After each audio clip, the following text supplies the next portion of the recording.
मालेगावमधील चिमुकलीवरील अत्याचार आणि हत्या प्रकरणी आरोपीला 27 तारखेपर्यंत पोलीस कोठडी। कोर्टाबाहेर महिला आक्रमक, आरोपीला व्हीसीद्वारे कोर्टात हजर केलं।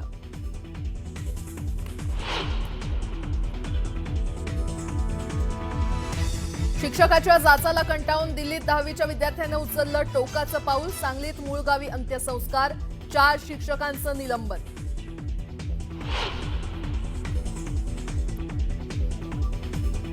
पुण्यातील कोरेगाव पार्क मुंढवा जमीन घोटाळा प्रकरणात मोठी कारवाई। आरोपी शीतल तेजवानीची 4.5 तास चौकशी, मोठे खुलासे होण्याची शक्यता।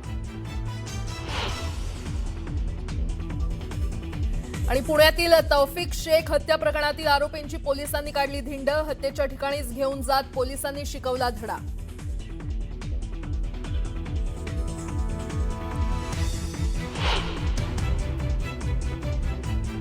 नमस्कार, सुप्रभात, गुड मॉर्निंग। मी प्राजक्ता तांडेल, तुम्ही पाहताय न्यूज 18 लोकमत। सकाळच्या पहिल्या बातमीपत्रामध्ये आपलं सगळ्यांचं स्वागत। सुरुवातीला एक मोठी बातमी।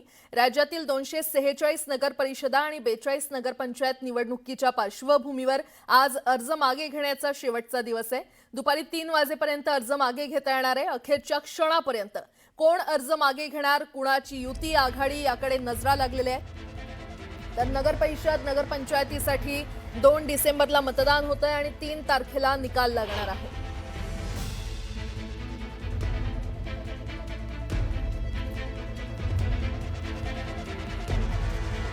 अर्ज मागे घेण्याचा आजचा हा शेवटचा दिवस। दुपारी 3 वाजेपर्यंत अर्ज मागे घेता येणार आहे।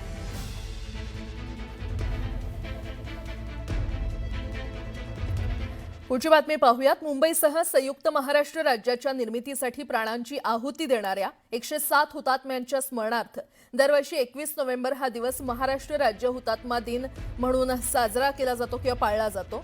राज्याच्या या ऐतिहासिक लढ्यात बलिदान दिलेल्या हुतात्म्यांच्या स्मृतिप्रित्यर्थ या निमित्तानं माजी मुख्यमंत्री आणि शिवसेना पक्षप्रमुख उद्धव ठाकरे आणि आमदार आदित्य ठाकरे यांनी मुंबईतील हुतात्मा चौकातील हुतात्मा स्मारकाला पुष्पचक्र अर्पण करून अभिवादन केलंय।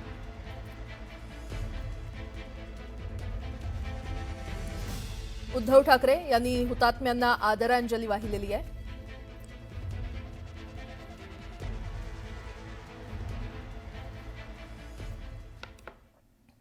भाजपमधील इन्कमिंगवरून एकनाथ शिंदे नाराज आहेत आणि महायुतीतला हवा दिल्ली दरबारी पोहोचलाय।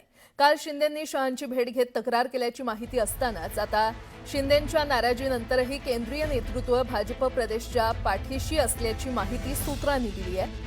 आरोप प्रत्यारोप होतच राहतील, पक्षबांधणीचं काम सुरू ठेवा, राज्यात भाजपची घोडदौड चांगल्या प्रकारे सुरू ठेवा अशा सूचना केंद्रीय नेतृत्वानं दिल्यात अशी माहिती भाजपच्या गोटातून समोर येते।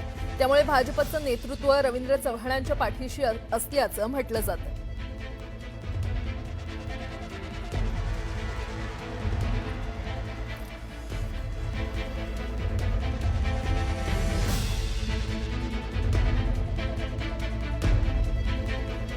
बातमीपत्रामध्ये आता पाहणार आहोत सकाळच्या महत्त्वाच्या 100 बातम्या अतिशय वेगवान स्वरूपात। सुरुवात करूया। जामनेर नगरपालिकेच्या नगराध्यक्षपदी मंत्री गिरीश महाजनांच्या पत्नी साधना महाजन यांची बिनविरोध निवड झाली आहे। विरोधी पक्षातल्या 3ही उमेदवारांनी अर्ज मागे घेतल्यानं भाजपच्या साधना महाजन विजयी झाल्यात। कागल नगर परिषदेच्या निवडणुकीसाठी आता हॉटेल पॉलिटिक्स पाहायला मिळतंय। शिंदेंच्या शिवसेनेचे उमेदवार फुटू नयेत यासाठी त्यांना सहलीवर पाठवण्यात आलंय। हसन मुश्रीफ आणि समरजित घाटगे मनी आणि मसल पॉवर वापरून उमेदवार फोडत असल्यानं ही खबरदारी घेतल्याचं माजी खासदार संजय मंडलिक यांनी स्पष्ट केलं।